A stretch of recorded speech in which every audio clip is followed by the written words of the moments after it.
Hey, how you doing? Yeah, see you guys. Have a good day. How you doing? Good. Good. Fly Machine Stories, Episode 3, with none other than Danny Laporte. Congratulations. Yeah. The man, the myth, the legend. I thought it'd be the first. I know, what the heck? I mean, there's not many people that can say they've done remotely half the stuff that you've done, so how'd you get here? How'd you get to that point? Like 67 or 68.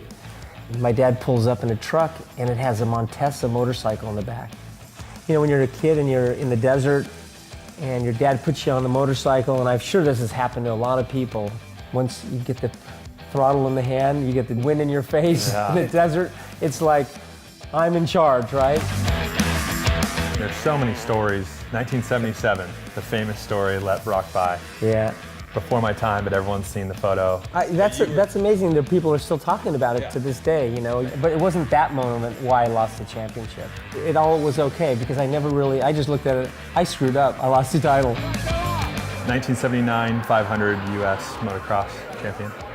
So how'd you go from a 125 to a 500cc title? A lot of guys didn't even want to ride the 500 class because they were so hard to ride, they had so much power. So after 2 years of losing the 125 class, I said, okay, just a change would be good. And it took me a year to figure it out. And right after I won the 500 class, I was already thinking of what else can I do? I'm not somebody that can go back and win a title next year and then another year. I got to move on. I got to find something new to keep motivated. Look at Laporte. There he goes. In my mind, I was always thinking, win a title, then go to Europe, try to win a championship. As he's taken the lead away from I wanted to be the first to win a world title. We were still kind of the underdog. So in 79, I think, I ran over and I did like 2 international races. No one really knew this. Thrown in Belgium or a Dutch motocross race, sand, right? When it's raining and 40 guys all going about the same speed, it's a nightmare of roost and muck in the air. It was an amazing thing. We did one race and then I did another race the next day somewhere else. You know, another international race. Yeah. And it was like, wow, this is great. So you know? Is that kind of how you got your name out in front of the Europeans a little bit? Maybe a little bit. Or was it more when you guys went over there in 81 and they saw that you could win on their turf? That's when it all happened.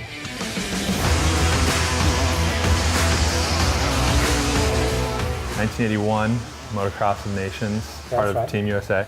The US was having a hard time to put a team together because no one wanted to do it. So we'll bring our total team, myself, Johnny O'Mara, Donnie Hansen, and Chuck Sun. I had no idea what I was doing, but I said, I got to take this opportunity. I got to win a championship. And that was the first year that we'd ever won a championship at the Nations.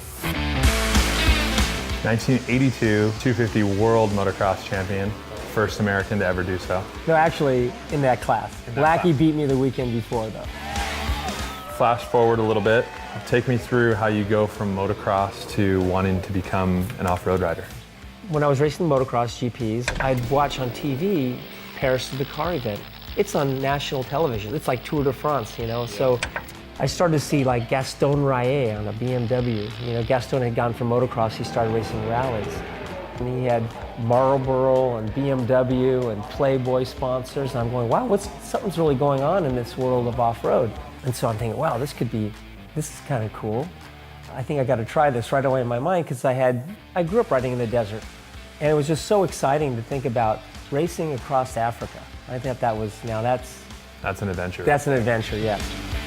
The only guy I really knew was the president of Yamaha France. He goes, you need to get some experience. So I did some 6-day trials, I did other events, and we won the 1,000, we won the 500, 3 years in a row. 1988, 89, and 90, Baja 1000 champion. Yeah. Finally, he says, okay, I got a spot for you.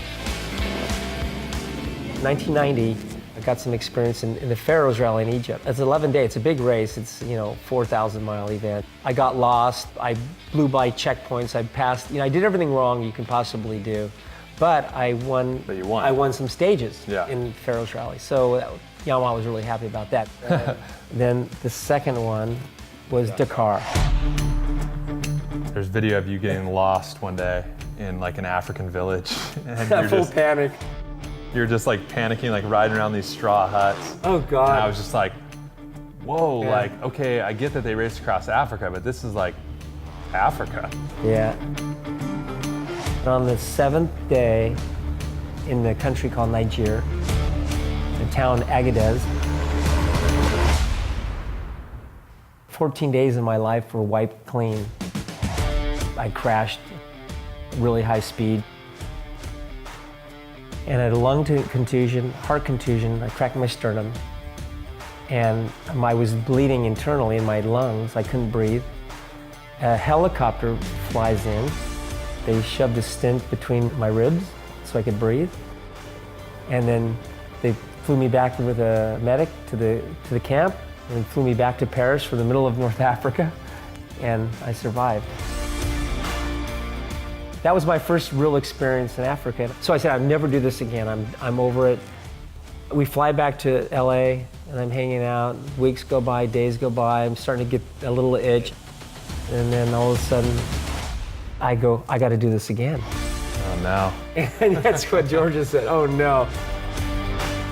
So my first race back was the Pharaoh's Rally in Egypt. 11 days, huge event. And I won, but I was so focused because of the crash before, I outfocused everybody. Yeah. I had the same mindset going into Dakar. You get second, Yeah, which still holds your name in the record books as the highest placing American to ever finish Dakar. still live sleep on that. Yeah, no, yeah, that's right. The very next year, the money kind of just dried up. And I had to say, no, there's a certain risk limit that I have. It has to be a number in your brain to make it all the worthwhile. Mentally, your attention has kind of maybe Shifted a bit. shifted. I mean, then that's when it gets really dangerous. That's exactly what happened. That's me. That's really me. I had to retire. And I think to cap that off, being inducted into the Hall of Fame in 2000. Yeah, Here's to one heck of a career. thank you. Getting to be able to live part of it. I mean, that's pretty cool. You still love to ride. Yeah, I mean, you ride all the time. I enjoy riding trails and riding technical stuff, and I learn a little, watch a video, Graham Jarvis something, and I try to go out and imitate it. And it was fun. It's a good challenge, We rode probably 23, 24 days this year with Donnie, Yeah, your father, yeah. and your dad, he rides really well. I mean, he's improved so much just trail riding in the last 15, 20 years since we've been riding together. It's unlimited what you can do. God, it's such a complete sport, Like it's that moment when I was a kid. You get on it, you turn the throttle. It's the best.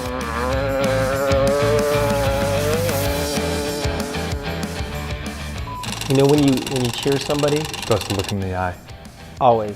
God, dang it. You did for a second. For a second, I give you a split second plan.